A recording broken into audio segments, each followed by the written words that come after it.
Well, temperatures are going to be back below freezing in just a few hours. And that can be the recipe for a bit of a dicey situation. Minnesotans know good and well that snow melt can come at a cost. As Susan Elizabeth Littlefield shows us, COVID is now making things trickier. It was fun while it lasted, but the snow is making a slow descent. And even though there are finally some signs of spring, winter is not over. Just ask Deb Luna. She found out the hard way. I fell on the concrete, conquered my head. On Tuesday night, her driveway looked like this as she took her recycling bin to the curb. Right when I hit this, I went back. That went like so. I went on the ground. So when the neighbor came, he dragged me over there to the little bit of snowier area to pick me up. And, you know, by this time I'm just soaking wet down to my underwear.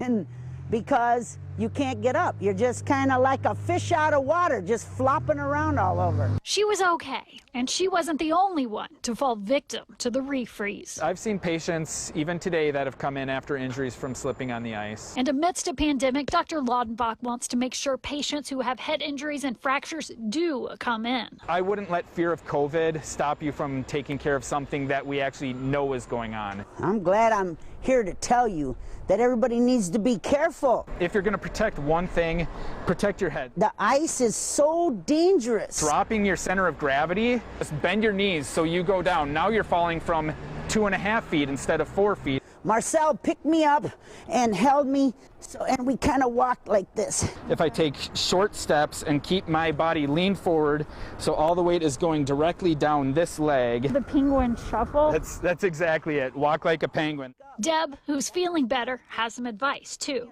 Definitely don't put the recycle out at night, and just don't even walk around out at night. In West St. Paul, Susan Elizabeth Littlefield, WCCO 4 News.